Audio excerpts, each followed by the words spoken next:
Okay. Good morning, everyone. Thank you for coming here.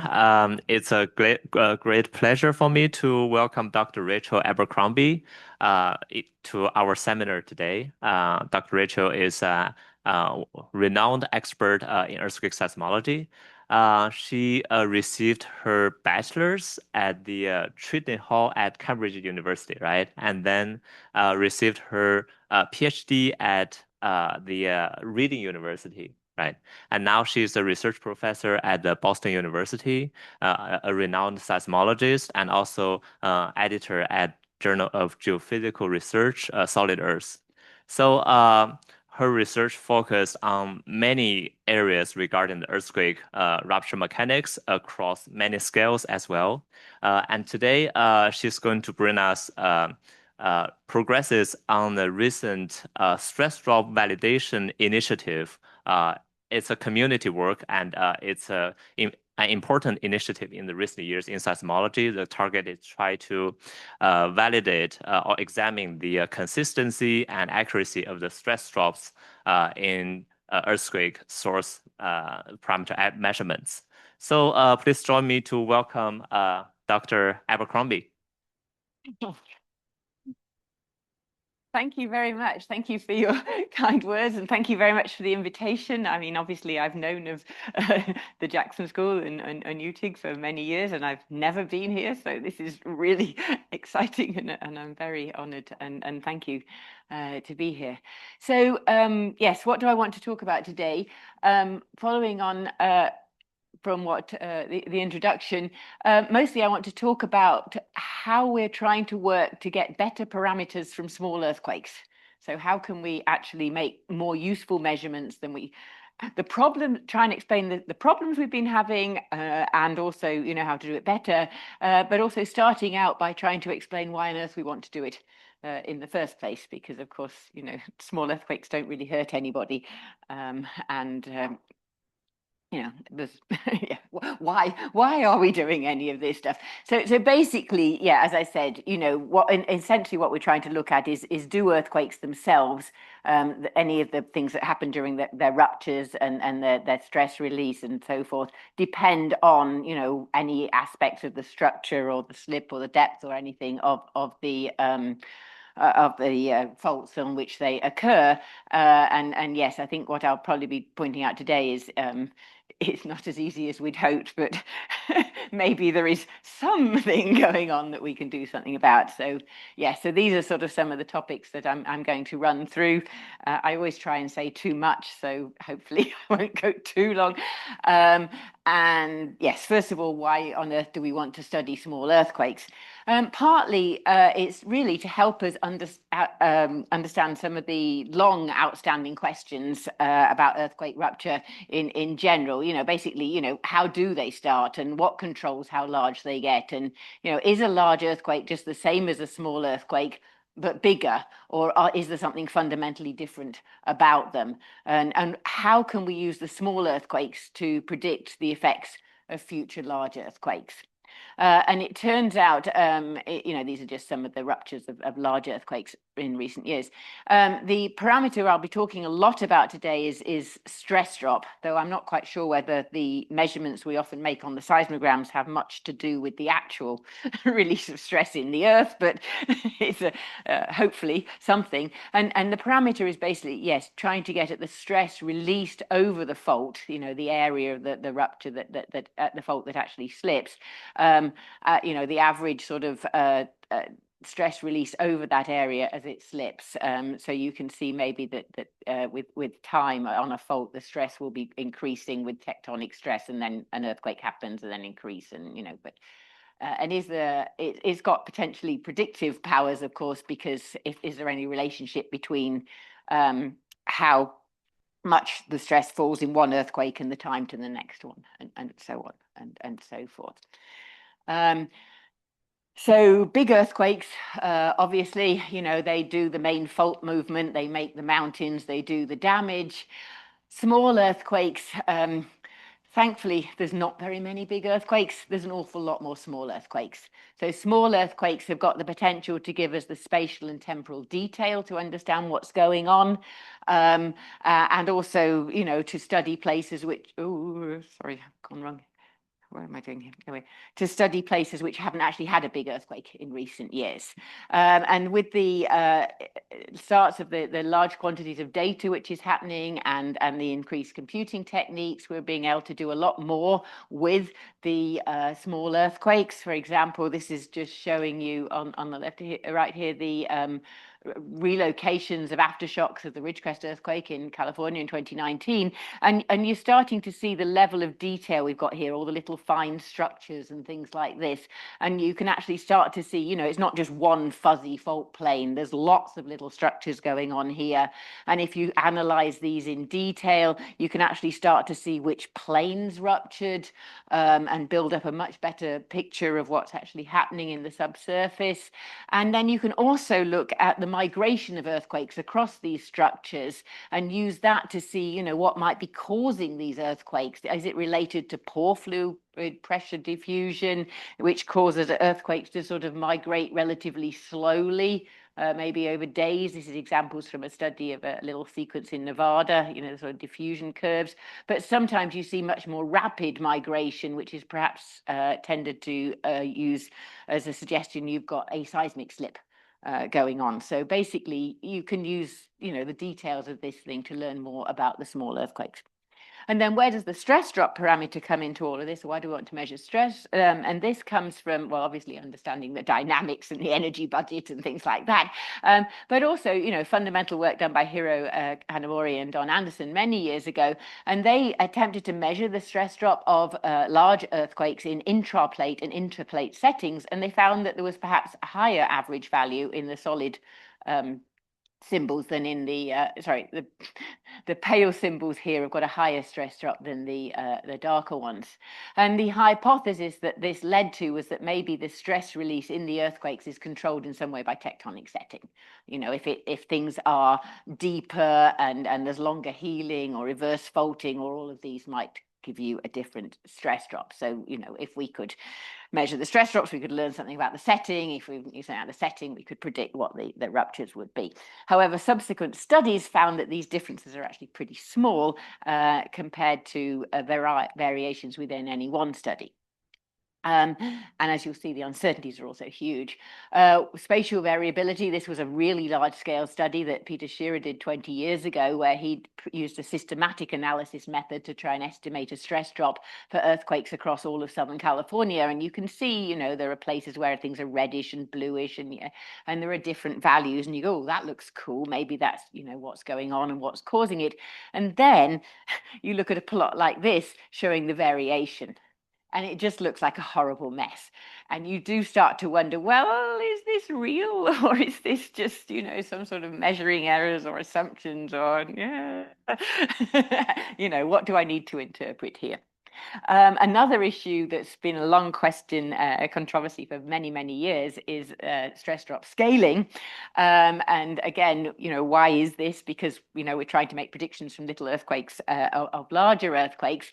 And if you measure this parameter, the stress drop or spectral stress drop you estimate from earthquakes against magnitude, you can sort of see that it's vaguely constant across, from the lab scale to the hundreds of kilometers. But you can also see that there's several orders of magnitude variation. It's not the most constant. And also you can see that in individual studies, there's often quite a strong trend. Well, is that real? And if you plot that trend, in some of these studies, you can see that, okay, but how do you extrapolate that? Because obviously, if you're going to extrapolate up here, this doesn't fit any of the data and the observations you have at these magnitudes. So there's various things going on here we're not really understanding. And one possibility is that, all of these trends are just artifacts, and how much of this variation is actually real and how much of it is artifacts. And this is just a reminder of what we're sort of really doing here. And I'll get more into that when I've explained it, later on, which is basically the seismic moment is our best measure of the earthquake size. And the seismic moment is the best measure, and it's basically the rigidity of the earth times by the slip times by the area over which it slipped. And essentially what we try and do when we make these measurements of stress drop, what we're trying to measure, as you'll see, is some estimate of the rupture dimension. Because if you get an estimate of the rupture dimension, the square root of the area, you can put that together with the moment, assume a rigidity. Now you've got a slip. If you've got a ratio of slip to the dimension, the square root of the area, you've got strain, you've got stress drop. So it's pretty simplistic. But that's pretty much where it is. And yes, a study I did back in 10 years ago now showed that the variation you often get within one aftershock sequence as using these methods is much larger than the difference you get between different settings and things like that. So a lot of variation. And then this was a couple of studies that were done, again, 10 years ago now, one by Oliver Boyd here on the left and one by Zhe Huang on the right. And they were basically trying to see, is there any difference in these estimates of stress drop between earthquakes that happen in the central US or the eastern or the western, or what about induced earthquakes versus tectonic? And, you can sort of see, well, I don't know, you can see that there's a lot of scatter and any systematic differences are pretty small compared to the scatter. But I think the main thing is this quote here at the bottom, which really struck me in Zhe Huang's paper, where she said, look, note that the uncertainties in the corner frequency estimates, which is essentially the parameter we measure to make the stress drop, reported by Boyd for the same earthquakes are usually not within the uncertainties in our estimates. So if you've got two separate studies studying the same earthquakes and their measurements are not even within the error bars of one another, you have a problem. So that's really what led us into the whole community study and what I'm going to present here. So I've talked about why I studied them, a bit about the stress drop, but how do we make these measurements? We tend to make them, especially for the middle and smaller size earthquakes, very, very simply from the frequency content of the rupture. So does it work better on, yeah, maybe. So basically, if you have a large earthquake, they're magnitude 6 or something, then it will be radiating most of its energy at relatively long wavelengths, comparable in length, 10 kilometers, to sort of rupture size, which means that the spectrum of the radiation will be peaked at relatively low frequencies of ground velocity. If you go to a smaller earthquake, the radiation is peaked at smaller wavelengths and higher frequencies, and you go even smaller, you go even smaller wavelengths and higher frequencies. So essentially, if you can measure that peak in the velocity radiation, then you can estimate a duration for the earthquake. If you pretend that everything happens at the same velocity, you now have 1 over the source, as I mentioned. And that's pretty much all we're doing here. And these models that you have of the source spectra, basically using Jim Broon's model from 1970, basically, and we call it the omega squared model because n here is a power law. Everything falls off with a slope of about 2. If you basically take the velocity spectra and integrate it, you get the displacement spectra here, and the flat level at long periods is proportional to the seismic moment, and the basically the frequencies and wavelengths at which they see the earthquake as a point source as a delta function. And then as you get to higher frequencies, the wavelengths are similar to the wavelengths of the duration and the size of the earthquake, so they start to interfere and you get the fall off and you get the corner frequency. And if you can pick out what that is, then you can relate that to the source dimension, to the area, put it with the moment, and you can now get the strain. So pretty simplistic. Of course, this looks like it should be really easy to do, but of course we have seismic noise, which is limiting what's actually resolvable, and that varies from site to site and depending on how far away the earthquake is. It also turns out when you do the math that you have a cubic relation in here, so any errors in the corner frequency, you cube them when you're trying to get at stress drop. And what it boils down to is that often you only have a limited frequency range, and that's really what we struggle with. And of course, if you're trying to see a corner frequency for a large earthquake, you really need to have low frequencies. If you're trying to see the corner frequency for a smaller earthquake, you need to have higher frequencies. So depending on the frequency range you've got, you might be struggling with different size earthquakes. And yes, so basically when you measure this spectral stress drop from the earthquakes, you're basically taking the moment, the corner frequency cubed as your dimension, and then there's a K factor, which has things like the rupture velocity in it and other model-dependent values. Different models have very different values of K. So if you are using an earthquake stress drop measured in this way from the literature, check that you've got the same K value as the one you're comparing it to, because otherwise you could be a factor of 5 off just because of the different model that's used. Again, quick reminder of, again, why anyone cares. Obviously, how much stress is released is useful. It also relates strongly to the energy budget. We need it for the dynamics of the rupture. We need it to see, what's improving our models, but also it's directly related to the high frequency ground motions. Because if you have two earthquakes which have basically got the same moment, which means they have the same area under the displacement pulse or the same long period level on the displacement spectrum, but one has high slip over a small area, so it will have a high corner frequency. One has low slip over a large area, so it has a lower corner frequency. If you take those and differentiate twice to acceleration, you can now see that the short, sharp one has got much higher ground accelerations than the other one.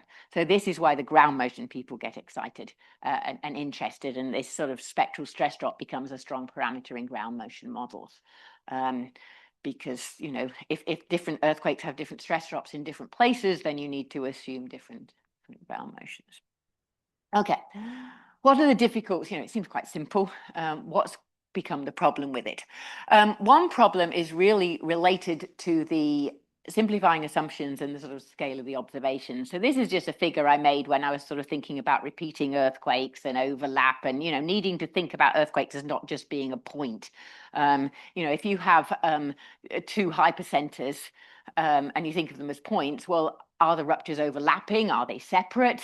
Or as in the last figure there, are they complementary? How do you tell whether you're getting repeating rupture over the same place or things triggering one another? And to do that sort of thing, to go from looking at points to circles to ellipses to complex slip distributions, you've got increasing numbers of unknowns, increasing uncertainties. You need better and better data. And of course, on the whole, most earthquakes are not simple points or even simple circles, but, depending on the data you've got, you might have to make that assumption. So thinking about that. The other thing that often is incredibly simple, but we don't stop and think about it because it's a logarithmic scale. So if that's a magnitude 6, from the same figure as on the previous one, you've got a dimension of about 10 kilometers there and a corner frequency of about 0.3 hertz. But same thing, just scaled down, equivalent to be a magnitude 4, is a lot smaller. Magnitude 2, you can hardly even see it. So the sort of detail you need to resolve a magnitude 2, you wouldn't even notice in the uncertainties in the variability of a magnitude 6. And if you were looking at variation in a magnitude 6 with certain data, you certainly wouldn't be able to resolve variation in a magnitude 2. So how much of when we're thinking about things, do they simplify as you get smaller? How do they scale as they get smaller? You really have to just remember the resolution at the different scales we're working is real. And we tend to sort of forget the huge variation that was going on there. Then the other main problem we have, of course, is that when you record a seismogram, it's not what happened at the source. It's also what happened as the waves traveled through the Earth to get there, which is very useful because a lot of people spend their lives studying what happened to the waves when they got there and wishing the earthquakes were incredibly simple so they could just ignore them. Whereas people like me are wishing the Earth was really simple and we could just ignore that. But basically, I sort of sometimes think of a seismogram as a bit of a balance. You've got a source and a path and a site, what's happening in the very shallow beneath the station, and I don't know, maybe something else. And hopefully these days we know what the instrument is. So we tend to think of this as we have a nice simple source pulse and a nice simple attenuation structure, and we calculate a seismogram. And then that seismogram is the convolution of the source and the Green's function for the path and site and the instrument, which becomes multiplication in frequency, which is one of the reasons we work in frequency. It's simpler. But of course, in reality, and then how do we deal with that attenuation as things travel through the Earth? Well, either we have to model it or we can use small earthquakes as empirical Green's functions. But The real Earth is rather more complicated, and the earthquakes often have multiple bumps of slip, and so their source pulses are multiple bumps, and their source spectra have bumps in them. So if you think about only measuring this source spectrum over one small frequency range, it could affect how you get a corner frequency here. And then, of course, the attenuation is heterogeneous. So if you assume that it's the same everywhere, you start to see how uncertainties and problems move in. But there's a lot of trade-offs, and if you really want to, if you're really having trouble sleeping, my COVID project was a review of some of this work. I quite like this figure I found on the net. I sometimes think a lot of what we're trying to do with earthquakes is take very complicated things and smash them into simple models to try and understand them. And you have to do it because you have to simplify them, but how much and what do you lose? And I think that's the balance that we're not necessarily in the right place with yet. We know that attenuation varies. We know that a magnitude 6 earthquake in different parts of the country is felt by different regions, hugely different regions, as you can see over here. But this is probably because the rocks over on the East Coast are older and colder and stabler, and the waves travel better through them, whereas things on the West Coast are more actively deforming and messed up, and the waves don't travel through them. But is the difference in how it's felt in this way just the attenuation, or are the earthquakes themselves different? And then another issue that I've found from my very early work as a postdoc in California was the effects of the shallow rocks have an incredibly strong effect on, especially as you get to smaller earthquakes where you need higher frequencies to see what's going on. So this was the results of putting a seismometer 2.5 kilometers down into solid granite near the San Andreas Fault in Southern California. And you don't have to be a seismologist to see in that middle picture that those blue records recorded on the vertical and the two horizontal components at the surface look different to the records recorded downhole. You can see that you have lost frequency energy as you go to the towards the surface. You can even see the wave bending because you've got P energy on all three components and S energy on all three components downhole, but by the surface it's going vertically upwards with P on the vertical and S on the horizontals. You can see the more coda energy as well. And when you look at the frequency spectra of the P and the S waves for the surface and the downhole in the same color, you can see that at the lower frequencies, you're getting amplification at the surface. This is what's knocking down buildings. But as you go to the higher frequencies, you can see that you're just getting attenuation of that energy. So if you were trying to measure a corner frequency from those S waves and you didn't take site effects into account, you can see you will get a very different estimate for the corner frequency on that bottom right plot. So getting site right is important, and we don't have a lot of these deep borehole stations because they're kind of expensive and also tricky to keep working. So it's a problem.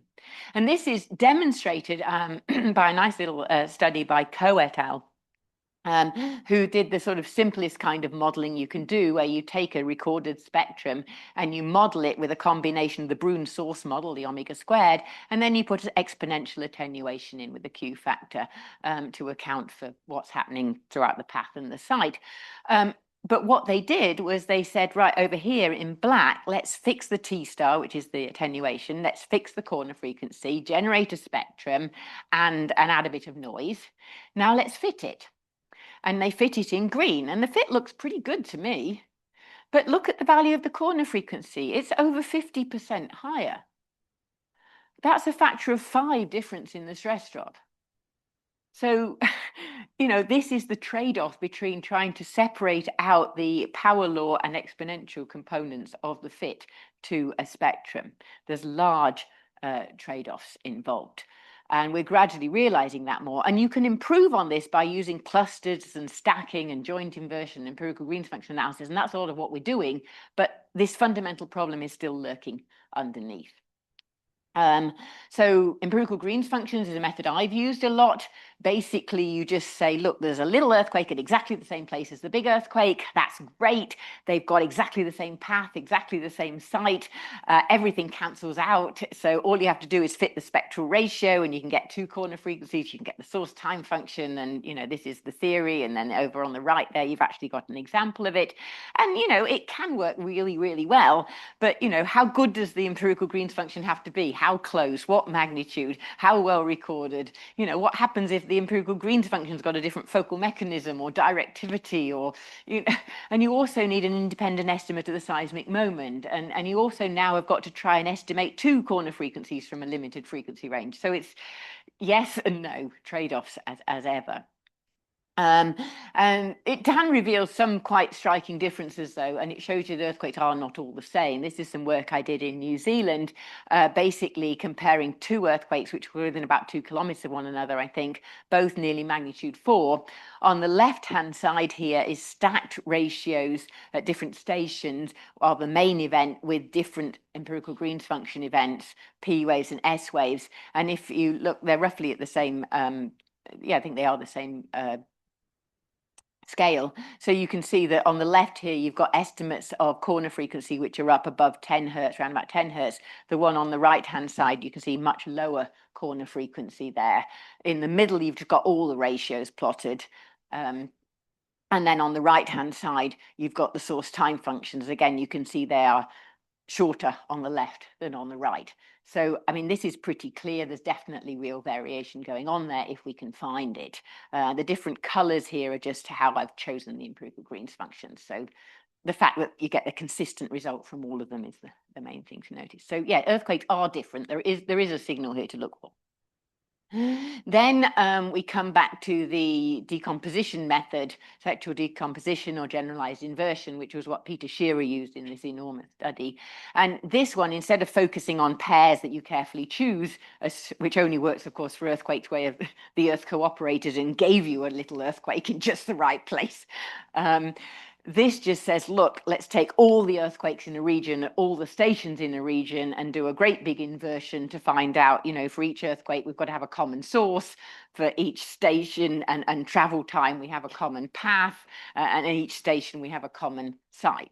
So you can just do the inversion of all of these spectra to try and get the results. And again, this now needs large numbers of stations. It also needs assumption about the source shape, like with empirical Green's function. It also tends to have to assume a very homogeneous attenuation throughout the region, because you're just doing one travel time dependent term for the whole area. And you also tend to have to make an assumption or assume a reference site, which you could change. And if you assume that reference site, or in this particular method, that becomes the global empirical correction spectrum, what you assume about that will affect the stress drops of every single earthquake. And it turns out that's actually magnitude dependent. So we did this analysis and compared it for a set of earthquakes in Southern California. And on the top left of the spectral plots are the stacked earthquakes in each magnitude range after you do the inversion, which just averages everything out to the average earthquake having a flat spectrum, sort of spectra. And then you have to apply this reference site assumption, essentially, to see what the stress drop will be. And mostly what you can look at the different panels here have different green curves, different reference sites, different empirical corrections. The solid lines are the actual data, the dashed lines are the fits. The main thing to notice is that all of these, I think, fit pretty well. You can fit the data with a whole range of empirical corrections, a whole range of assumptions, and they give you very different stress drops, and it can be self-similar, it cannot be self-similar. So there's a lot of uncertainty and trade-off within these methods. Another thing quickly, yes, you do get complex earthquakes at small scales. We've tended to think things are very simple when you get smaller, but that's usually because we're looking at with very low frequency data. If you actually have some high quality data, this is from some result, very well recorded magnitude 4 in Nevada, you can see that the spectra have all sorts of bumps in them. The source time functions have bumps in them, telling us that, So one way we deal with this is we just exclude them. But of course, that gives you a selection bias. So how to deal with earthquakes like this that don't fit the simple models is still a problem. And another question is, when we make this average estimate of the stress drop for a small earthquake, what on earth is it anyway? And this was a study of the magnitude 9 Tohoku Oki earthquake, where they basically took 40 slip models that had been published and used them to convert that to stress, and then calculated the average stress for each of the different models. And they did it assuming a different sort of area. You know, do you choose the area which ruptured more than 5 meters or the area that ruptured more than 10 meters? And you can see over here that the estimates you get for the average stress drop are varying by, 50% between the different models. And depending on what you choose as your area, you can also vary your stress drop by a factor of 5. So there's what do we make the measurement, and then how do you relate it to what actually happened on the Earth is another question as well to bear in mind. And then just another reminder, yes, little earthquakes, when they're incredibly well recorded, show very high levels of complexity. Anyone who's worked in the lab will know this. Even lab ruptures aren't simple. These were just some little earthquakes recorded by the LASSO array of like 2,000 stations at 500-meter spacing. And basically, you can see patches of slip on the order of what this is meters here. So we're talking about 175 meters. 150 meters, but you can see multiple patches of slip. So you can't just assume things are simple circles when you get smaller. Okay, so I think we have a problem and people disagreeing. So what do we do about it? So what we decided to do was the first step was to get people to acknowledge and understand the scale of the problem, and then start to probe what might be ways of solving it. So Anne-Marie and I, with funding from the USGS and SCEG, proposed this sort of joint experiment. And we basically said, look, here's 2 weeks of aftershocks of the Ridgecrest earthquake, because there's a reasonable network and people were interested in it. And we just said to the community, look, anyone who wants to, here are the data, measure stress drop and send it to us. And they did. And the meant we could therefore, the idea is to compare and improve. And we ended up getting 56 sets of submitted results. And since then, a few other people have been compiling results as well. You can see some faces you recognize here. We've had multiple workshops. We have some online informal discussions. We're also, in a way, thinking of this as a two-way project. It's the project to try and improve the measurements. It's also a project to try and improve the understanding of what these measurements are and what their problems are by the people who want to use them. So you don't have to be an observational seismologist who wants to measure corner frequency to come and join this group. If you want to sign up for the mailing list to know what's going on and delete a few emails occasionally, then you're very welcome to do that. And we'd really love to have you. Observers. And we actually try often at the workshops to have somebody talking from a different viewpoint. So that we can actually see, a lab. We've had people talking modelers, and we've had lab people talking to try and get that. So yes, please feel free to join the mailing list. If you can't figure out how to do it online, just send me an email. Anyway, the result of all of this is we published a special issue in BSSA last June, and one paper that Anne-Marie and I published later because we didn't manage to get it done in time for the special issue. So most of the stuff I'm talking about here is published. The seismic article publishes the setup of the study, and then we have the results. But there's a lot there. So what happened? Well, 56 studies by 20 groups all measured the stress drop of the same earthquakes. And how many orders of magnitude have we got here? It's a bit of a mess. And obviously, on the left here, we've got multiple earthquakes, but you can see here how all the different colored symbols, there's kind of a lot of variation over here, even when you can just see one earthquake. So really, in some ways, I felt that the first part of this project was just to get the community to accept we have a problem. And then, we can't just keep publishing saying, oh, well, we're right. Oh, we're right. We've got to. And people using measurements can't just pick the one from the literature they like, because that could well be incorrect. So obviously this is a useless plot to actually understand anything. So what I did was we took the average for each study in different moment bins. So this is now trying to average out each study by moment. So you can actually see now that different colors, the greens are the spectral decomposition studies, the pinks and are the empirical Green's function analyses, other colors are different ones. But you can see now that different studies are at different, we've got different average values, different systematic things going on, corner frequency at the top, stress drop at the bottom. You can see that some studies are tending to be more magnitude independent, whereas other studies are showing a scaling.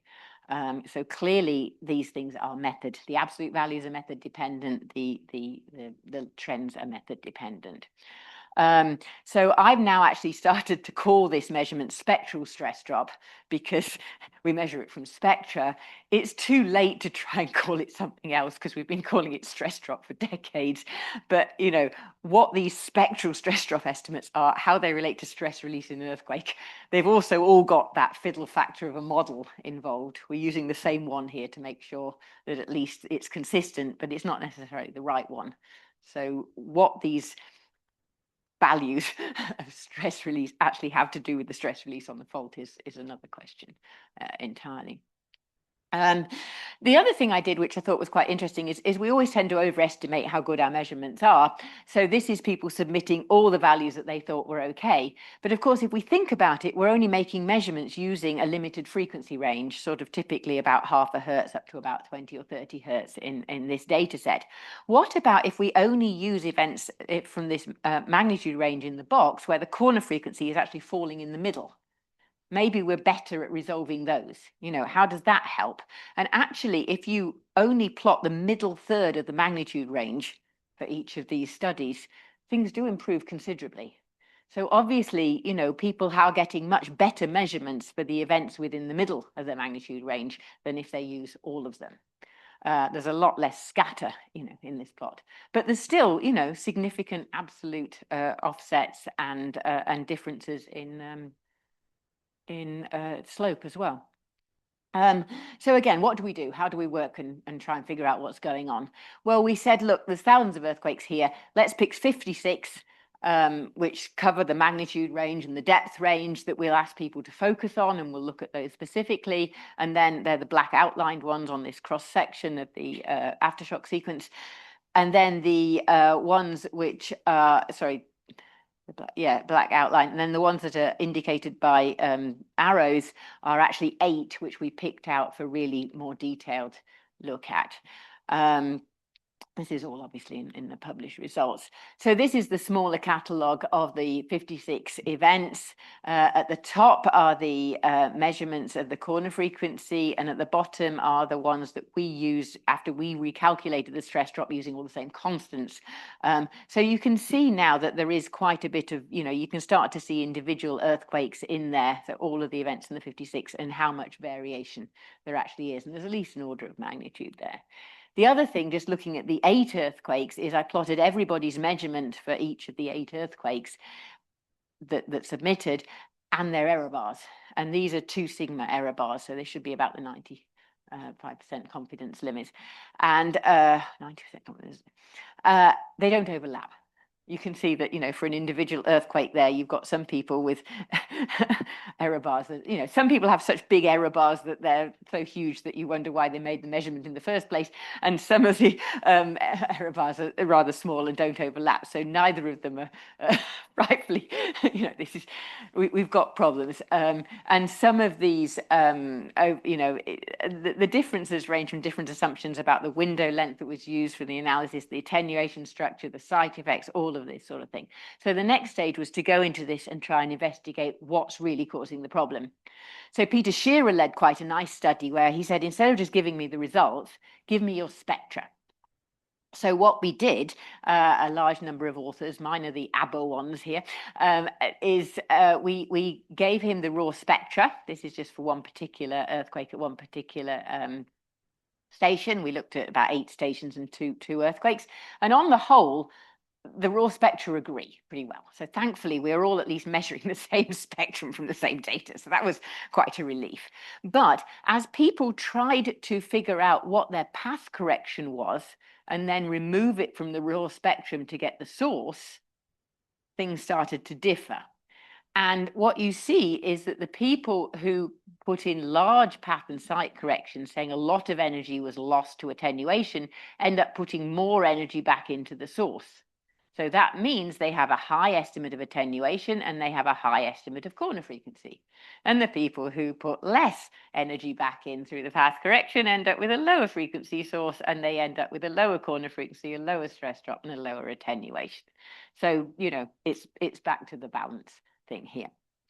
So this is clearly the real massive problem underlying what we're doing with the real data.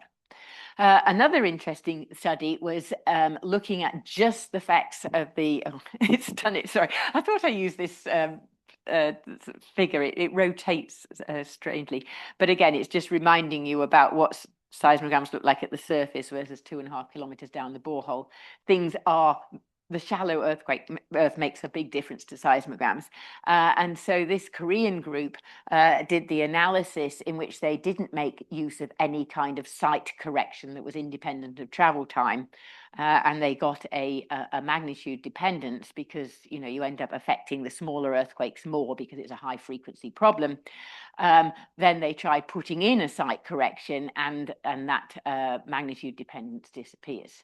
So the site is clearly a major problem here. And as I said, it's often, you know, it's an assumption. You have to assume a reference site in a lot of these models. We're struggling to make constraints on that one.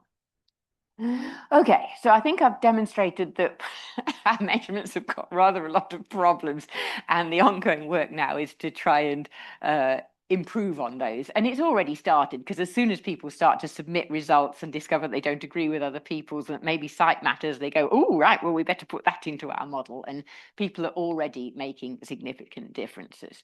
So do the methods agree on any kind of spatial variation? Well, one thing people have talked about for years is, does the stress drop in earthquakes change with depth? Because if it does, you know, we might think it does because the things get more stressed as you go down in the earth. So maybe earthquakes relieve more stress. And a lot of studies have shown, you know, this was some work published by Daniel Trugman and Peter Shearer showing an increase in a little bit of an increase in stress drop depth. One we did, I did a reanalysis working with a number of authors who'd used that method, and we found that actually a lot of this could be an artifact of attenuation varying with depth. So you can see over here, if you've got shallow earthquakes, then most of the ray paths is in the shallow earth, and if earthquakes are deeper, then, you know, most of the ray path is in the deeper, higher Q. And if you go back and reanalyze these studies with a depth-dependent attenuation model, you can actually correct for a lot of the depth dependence of sources. It's just, again, a trade-off. And we found pretty much the same thing in this study here.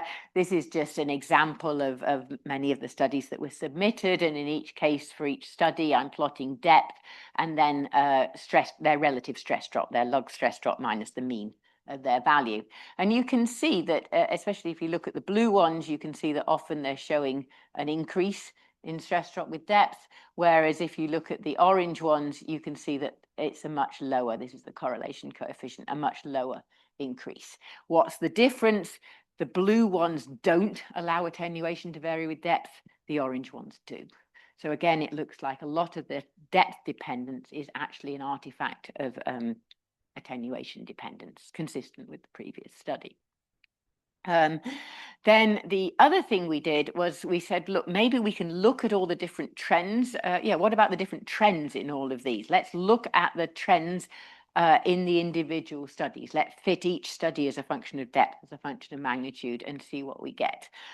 So this is just doing that for one study. You know, on the left, you can see that on average, this colored study has got lower values than all of them, which is shown in gray. So the average value is lower, and you can see it's magnitude dependent, its depth dependence, etc. So we did this for all of them. And then this is plotting all of the magnitude dependencies that we got on that great big diagram of stress drop with magnitude.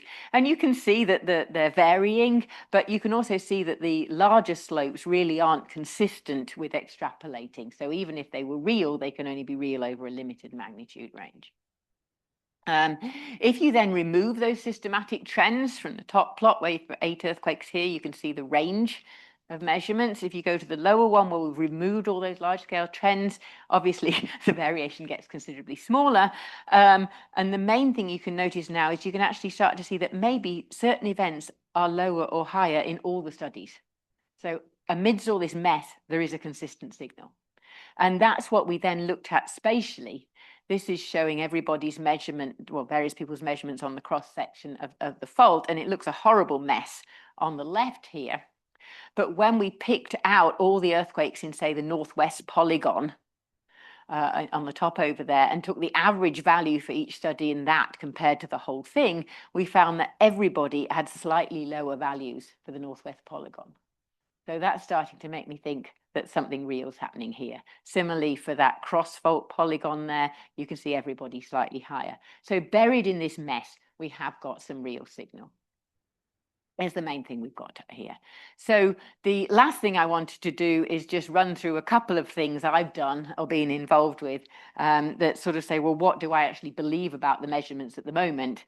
And then, of course, you know, the main thing is that the study, we're hoping to continue the community study to try and get us as a community.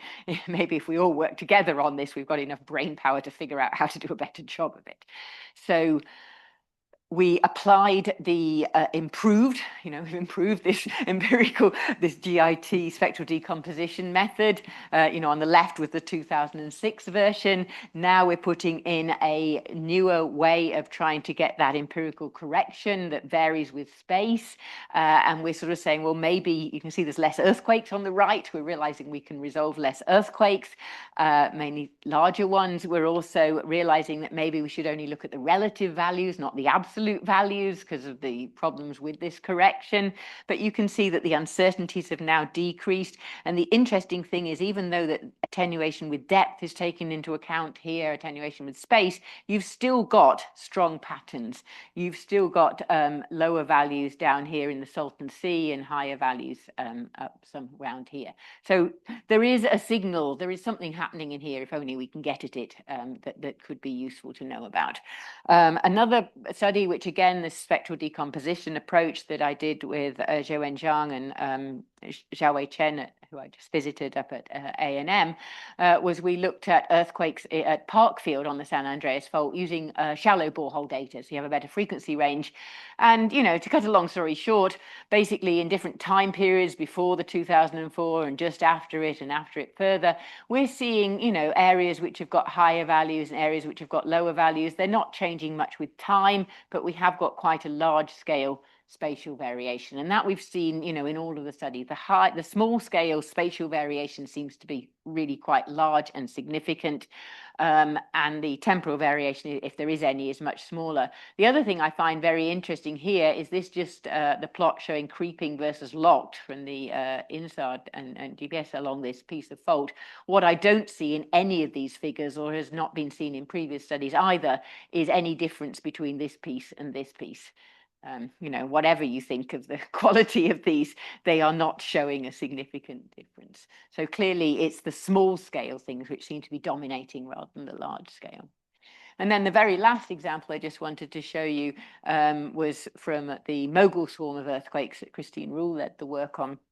And this was in Reno, Nevada. And it was interesting because basically these earthquakes were in the suburbs of Reno and people were feeling them. So this is a 2-kilometer spacing, and you can see multiple stations in here. So there was incredible station density over a small swarm. And you could see it. The Miklis earthquake was a 5. You could see the migration, especially in the foreshocks sequence of the swarm, was looked as if fluid were involved, and lots of work on that kind of thing. She also measured the stress drops, and she did that using the empirical Green's function method and found a spatial variation between some higher values to the north and some lower values to the south in the foreshocks. And then in the aftershocks, there were no events in the high area, but again, lower values to the south. And it's interesting to think about it, because if you were talking about just temporal and you ignored spatial, if you took an average of the foreshocks, you would get a higher value than if you took an average of the aftershocks. but actually it might just be a spatial difference. It might not be a temporal difference. So you have to think about the problems with spatial and temporal variation. We then went back working with Peter Shearer and looked at exactly the same sequence using a different method, the large scale generalized inversion method, so more events, and basically confirmed what she found. You found higher stress drops in one area of the fault and lower in the other, in both the foreshocks and the aftershocks. And then you can see in the cross section, so I guess this cross section here really corresponds to this one, and this one corresponds to this one here.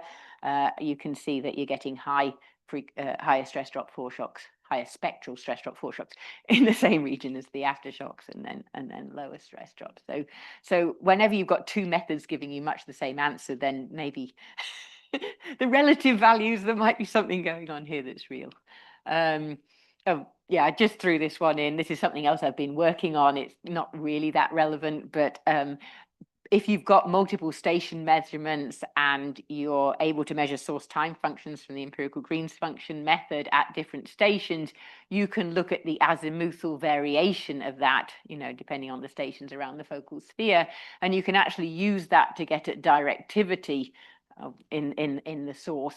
And then you can start to address questions of, are these earthquakes just simple circles, or if you have migration of seismicity, can you see if the earthquakes themselves, the rupture is migrating in the same direction as the seismicity, or is it migrating back, or, so it's just another thing I've been working on for your, but basically to conclude, it's a lot of work by a lot of people. Small earthquakes contain an awful lot of information, but we are in spatial and temporal resolution, but we are still working to really figure out what's in there, because it's actually, it is tricky. I think if you're trying to use them, think about the fact that these are spectral stress drop values. Be careful about interpreting that MPa value. The relative values are much better than the absolute. The small scale variation on a kilometer scale or smaller, I don't know, is much larger, I think, on the whole than the broader regional variations, which of course makes it hard to find the regional variations. If multiple people using multiple methods have found the same thing, it's probably at this point more reliable. But the other thing we've got brings us back to the original question. We are basically bashing these earthquakes into a very simple circle model, simple attenuation model. How many parameters do you need to characterize and compare real earthquakes? What else? We're thinking about other measurements we can make. How many do you need? Maybe we need 2 or 3 parameters, or, if you have 100 parameters, it all gets a bit ridiculous, and we don't have the data to do it either. So there's some sort of various level questions going on. But I think really the study, by bringing people together, acknowledging the problem is the first step to solving it. And, we are seeing improvements already, and work is ongoing really to improve individual methods and to come up with better ideas of doing this, to provide observations of earthquakes which we can compare with ground motions and lab experiments to actually figure out what's going on. So thank you. Probably overran, and I'm sorry. Thank you, Rachel. Great talk. So we start to invite questions from the students. Too much information. I know. I always do this. Information overload. Okay. A student at the back. Please go ahead. A student of we never stop learning, do we? That's the job. So correct me if I'm wrong. If people agree on the attenuation model, then there is a best practice way of estimating the spectra, and they will arrive at the same corner frequency estimate. We'd like to think so. The problem with that is that not all earthquakes are simple circular models. So as soon as you've got an earthquake which has got multiple patches of slip, then its spectrum will have bumps in it. And now you're trying to fit a too simple model to something with bumps. And those bumps can be quite big. And if you haven't got enough frequency range, you might not see. So that is really where we're struggling at the moment. And that's why maybe we need to move beyond trying to fit the corner frequency and maybe look at something like the deviation of a spectrum, source spectrum, from the simple model, or look at the high frequency energy to the low frequency. For sure. Yeah. But just to be clear, yes. If there's a recording and everybody agrees on the method, they will get the same answer, right? So they will misinterpret those bumps in exactly the same way. So Elizabeth Cochrane did a study which is published in the special volume, and she actually distributed some spectra, somebody's source spectra. They said, somebody, okay, let's do this experiment. Somebody calculated the source spectra. Let's pretend they were right. Let's everybody fit those without worrying about attenuation. And basically, when the spectra were relatively simple Brune models, people got pretty much the same answer. So, but the pretty much part seems like a useful thing to codify into best practices, and then at least have someone say, well, I use this code under these assumptions, and this being human beings involved, I appreciate there were some people who were like, no, you should filter like this. But presumably you can codify that. So at least things would be uniquely comparable. And then the mistakes should be on the absence of knowledge, on the attenuation spectrum. So that would be useful, right? And that's, of course, been done by the individual studies. Yes. But you could then go like, oh, well, let me redo it with a standard method. At least we're all making the same mistakes. And so then the other question on the real variation is, in terms of the forward problem, I understand the high frequency part is tricky, but you could set up some sort of, they don't even have to be dynamic. They could be kinematic rupture computations, generate synthetics, and then see under which circumstances these simplifications matter more or less, right? Have you guys done that in the exercise? We have not done that, but we are currently writing a proposal which you have just outlined. Yes, that's obviously the next stage to do. And it turns out, again, but we need to check this and start with some simple synthetics and then move to the slightly more complicated. And And I guess the last thing is when you then go back to a map like Peter Shearer's. Yes. Do you have a feeling of how much of that might then be mismapped attenuation structure, whereas real variations, do you think it's going to all go away, or is it going to be going away in certain regions like COSO or whatever? So what's your feeling as to these regional variations being real? Well, partly there's a little bit of me which has got pretty cynical over the years and doesn't really believe anything anymore. But if I put that one away, Peter's study, I mean, I'm a co-author on it, and I'm actually fairly comfortable with it, because what we did was the main, there's assumptions in there that are problematic, but a lot of the really big assumptions are related to this variability of attenuation with space and depth. And what he did is he said, look, I'm just going to basically pretend that the small earthquakes, the ones we don't really actually use, the smaller ones than the ones that we plot on the study, the ones we use as the Green's functions, we're going to pretend that those earthquakes are the same everywhere. We're going to assume the corner frequency and the stress drop of those. And then we are going to work out the attenuation correction needed to do that and apply it to the larger ones. Now, if there is a spatial variation and these are higher than these, you'd expect the little ones and the big ones to be higher. So if you find, after you've assumed all the little ones are exactly the same, the big ones are higher here and the big ones are lower here, then you've probably slightly underestimated that difference by forcing the little ones to be the same. But the difference you have got is probably real. So that's why I think that study is reasonably more reliable.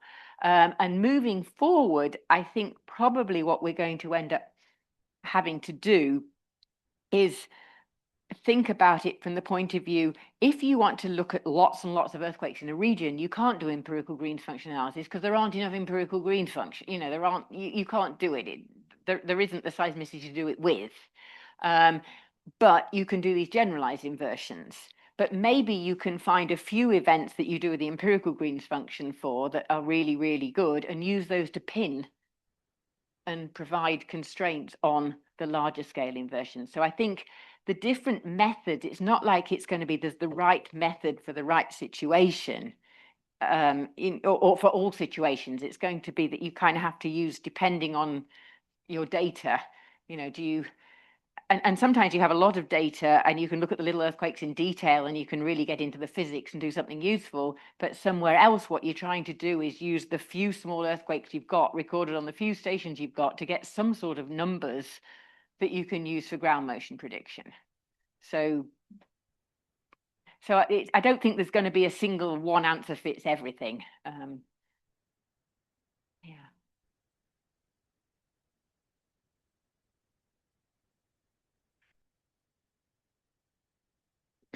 Very nice talk. I enjoy it a lot. I have 3 questions.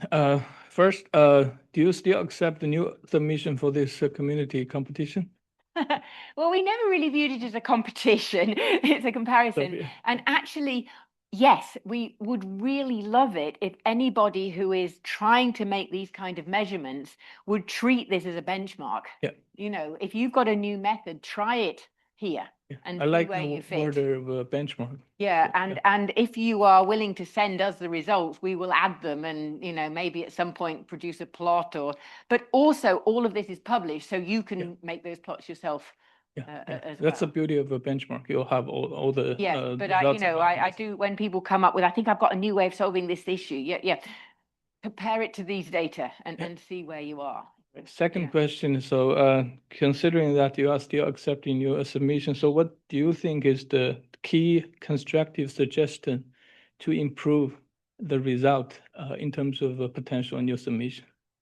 I think site effects is the one that was really coming through quite consistently at the workshop we had. I guess it was about a year ago now. We've tried to make these workshops less presentations and more discussions. And so we had a section of the workshop where I said to all the people who'd submitted, what have you learned and what are you doing differently? And each, we had people just getting up and giving one slide or talking. And the main consistent thing was doing a better job of trying to get the site effects correct. Which maybe, use empirical Green's functions for the 1 or 2 events you've got to help constrain the site effects and then use that to apply.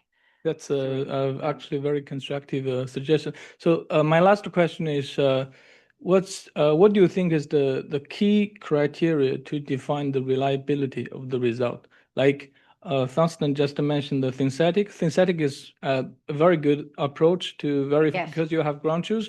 But what if we don't have synthetic for real case? What do you think is the best way to evaluate? I think that we are always going to be struggling with the corner frequency because I think it's a good rough approximation and the fall off rate of about 2 is quite good. But you actually get slightly different results if you fit the spectra with a fall off of 1.8 to if you fit the spectra with a fall off of 2.2. And I'd say both of those were about 2, in terms of the global. So, even little things like that, there is so many variables in there. So we probably need to have some kind of standard thing that says, we're going to assume it's 2, assume it's this, use that model, and you are going to get a number which at least you can compare with other numbers, even if it doesn't necessarily tell you anything about the megapascals on the fault. But I think we do need to actually think about more methods, alternative measurements. So the radiated seismic energy is a wonderful measurement. It's the parameter we would really love to have, and I've tried to measure it in the past, and it's much more model independent than stress drop and things like that. So why don't we measure that and use it? And I didn't really talk about it here, but basically the trouble is the radiated seismic energy, you are summing up the energy radiated at all frequencies. So, well, for the small earthquakes, most of the energy is radiated at high frequencies, which means it is attenuated, which means you have to correct it for that attenuation.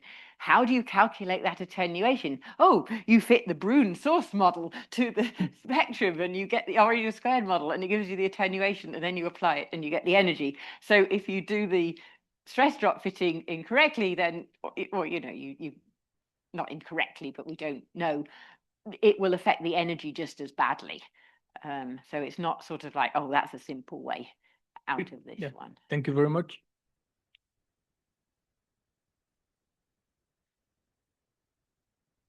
Any more questions? Okay, if there's no more questions, let's thank Rachel again. And yes, please feel free to email me or look up the SCEC web pages and join if you are. We don't email very often. Joe coming.